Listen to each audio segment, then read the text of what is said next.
Graça e paz, queridos. Deus abençoe a sua vida.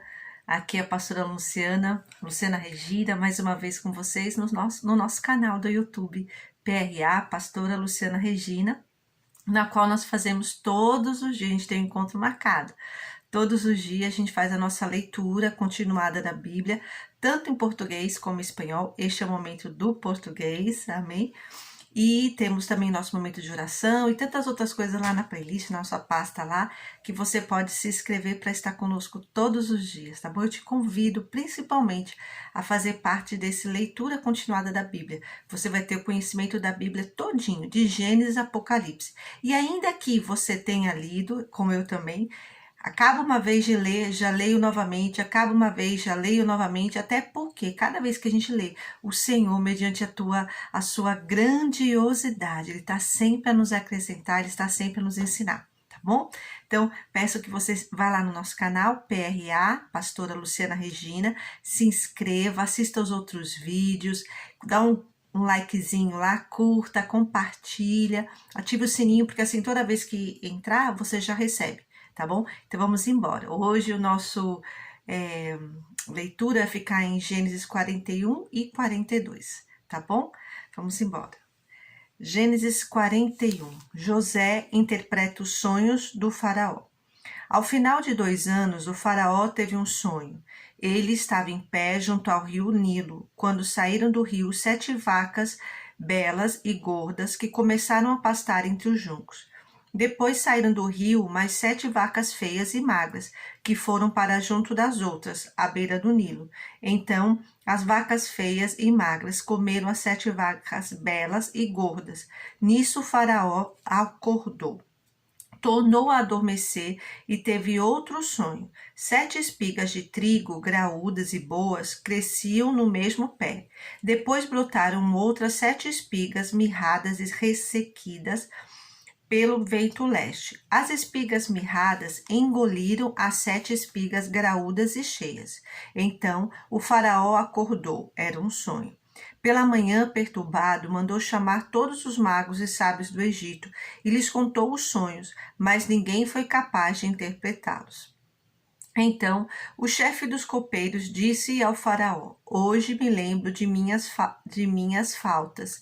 Certa vez o faraó ficou irado com os seus 2 servos e mandou prender-me junto com o chefe dos padeiros na casa do capitão da guarda. Certa noite, cada um de nós teve um sonho, e cada sonho tinha uma interpretação. Pois bem, havia lá conosco um jovem hebreu, servo do capitão da guarda. Contamos a ele os nossos sonhos e ele os interpretou, dando a cada um de nós a interpretação do seu próprio sonho. E tudo aconteceu conforme ele nos dissera. Eu fui restaurado à minha posição e o outro foi enforcado. O faraó mandou chamar José, que foi trazido depressa do calabouço. Depois de se barbear e trocar de roupa, apresentou-se ao faraó. O faraó disse a José: Tive um sonho que ninguém consegue interpretar, mas ouvi falar que você, ao ouvir um sonho, é capaz de interpretá-lo. Respondeu-lhe José: Isso não depende de mim, mas Deus dará ao faraó uma resposta favorável. Então o faraó contou o sonho a José. Sonhei que estava em pé à beira do Nilo, quando saíram do rio 7 vacas belas e gordas, que começaram a pastar entre os juncos. Depois saíram outras 7 raquíticas, muito feias e magras. Nunca vi vacas tão feias em toda a terra do Egito. As vacas magras e feias comeram as 7 vacas gordas que tinham aparecido primeiro. Mesmo depois de havê-las comido, não parecia que o tivessem feito, pois continuavam tão magras como antes. Então acordei. Depois tive outro sonho. Vi 7 espigas de cereal cheias e boas, que cresciam no mesmo pé. Depois delas brotaram outras 7, murchas e mirradas, ressequidas pelo vento leste. As espigas magras engoliram as 7 espigas boas. Contei isso aos magos, mas ninguém foi capaz de explicá-lo. O faraó teve um único sonho, disse-lhe José. Deus revelou ao faraó o que ele está para fazer. As 7 vacas boas são 7 anos, e as 7 espigas boas são também 7 anos. Trata-se de um único sonho. As 7 vacas magras e feias que surgiram depois das outras e as 7 espigas mirradas, queimadas pelo vento leste, são 7 anos. Serão 7 anos de fome. É exatamente como eu disse ao faraó. Deus mostrou ao faraó aquilo que ele vai fazer. 7 anos de muita fartura estão para vir sobre toda a terra do Egito, mas depois virão 7 anos de fome. Então todo o tempo de fartura será esquecido, pois a fome arruinará a terra. A fome que virá depois será tão rigorosa que o tempo de fartura não será mais lembrado na terra.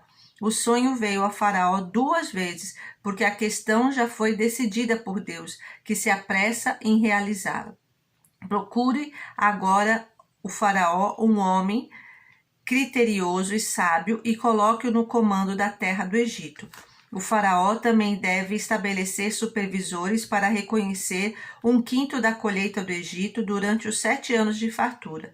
Eles deverão recolher o que puderem nos anos bons que virão e fazer estoques de trigo que, sob o controle do faraó, serão armazenados nas cidades. Esse estoque servirá de reserva para os 7 anos de fome que virão sobre o Egito, para que a terra não seja arrasada pela fome.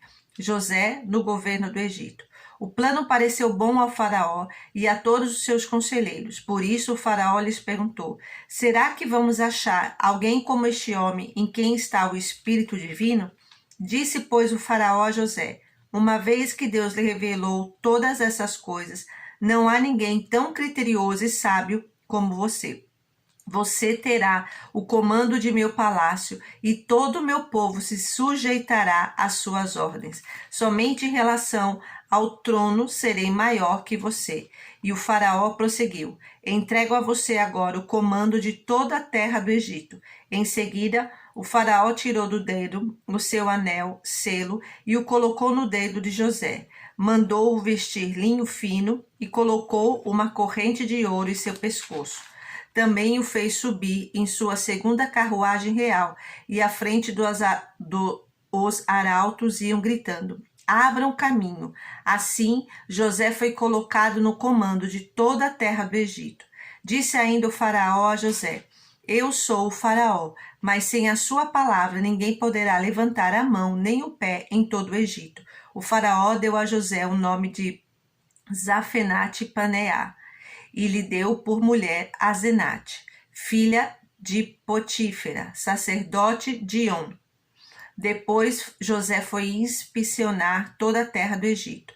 José tinha 30 anos de idade quando começou a servir ao faraó, rei do Egito.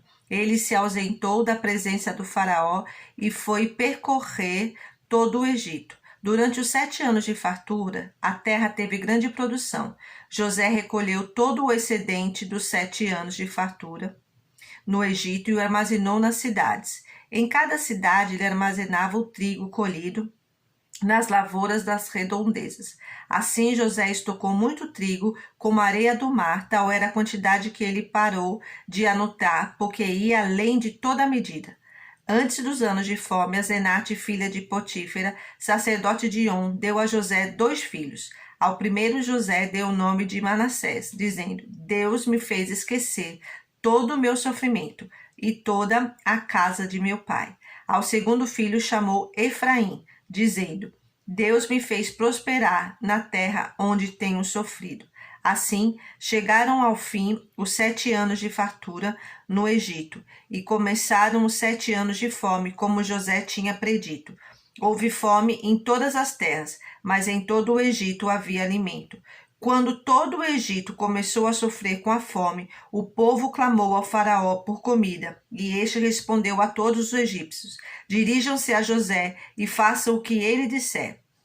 Quando a fome já se havia espalhado por toda a terra, José mandou abrir os locais de armazenamento e começou a vender trigo aos egípcios, pois a fome se agravava em todo o Egito.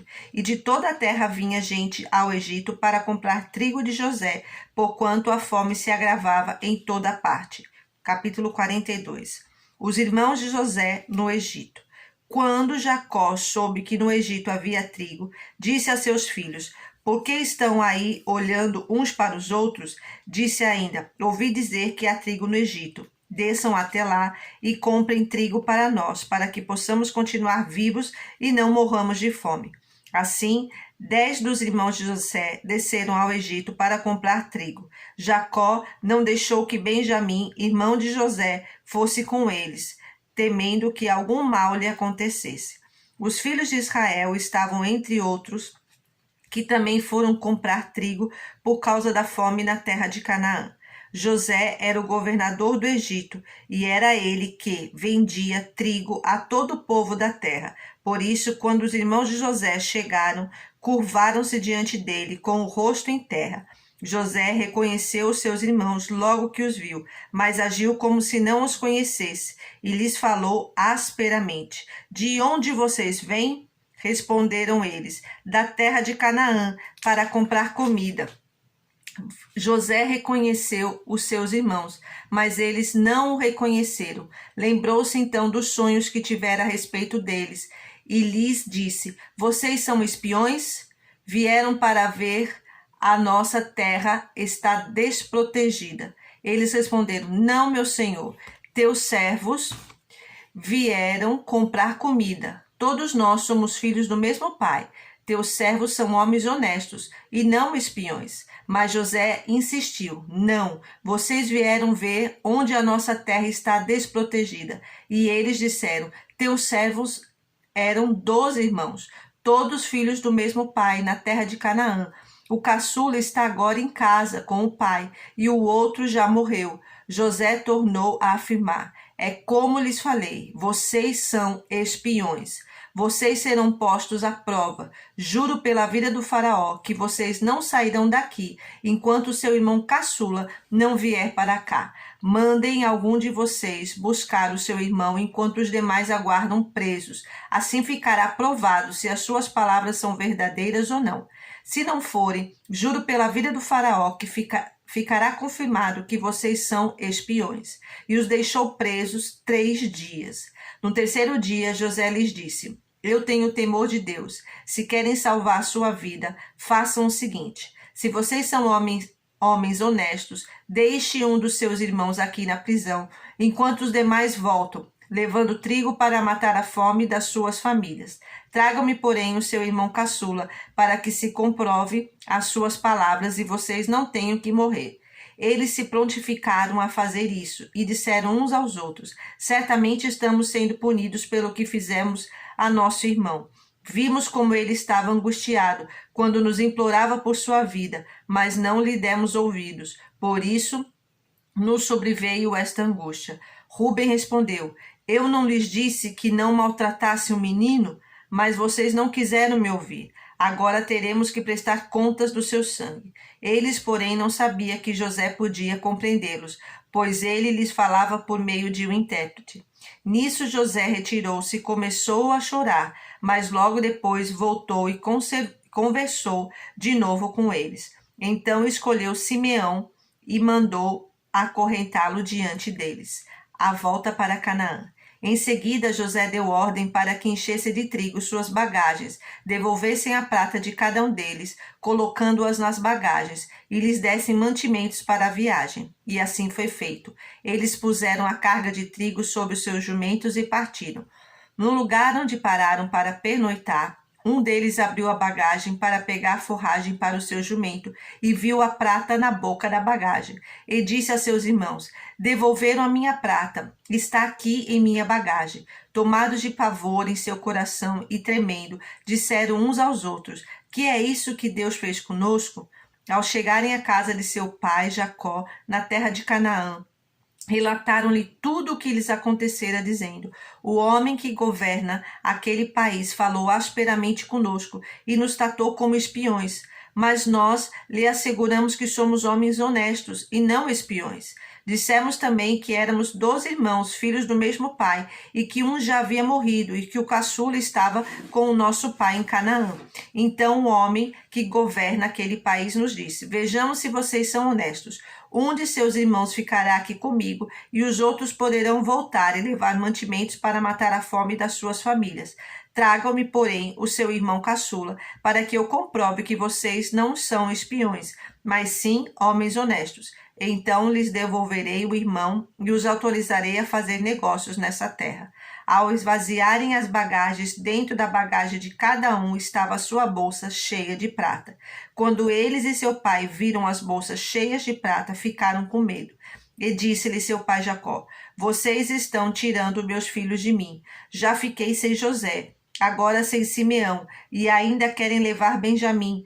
Tudo está contra mim. Então Rúben disse ao pai: Podes matar meus 2 filhos se eu não o trouxer de volta. Deixa-o aos meus cuidados e eu o trarei. Mas o pai respondeu: Meu filho não descerá com vocês. Seu irmão está morto e ele é o único que resta. Se qualquer mal lhe acontecer na viagem que estão por fazer, vocês farão estes meus cabelos brancos descerem à sepultura com tristeza. Queridos, que Deus abençoe a sua vida. Finalizamos a nossa leitura continuada, 2 capítulos mais longos mesmo, uma história linda. E amanhã eu te aguardo para nós continuarmos. Deus te abençoe e fique na paz. Tchau.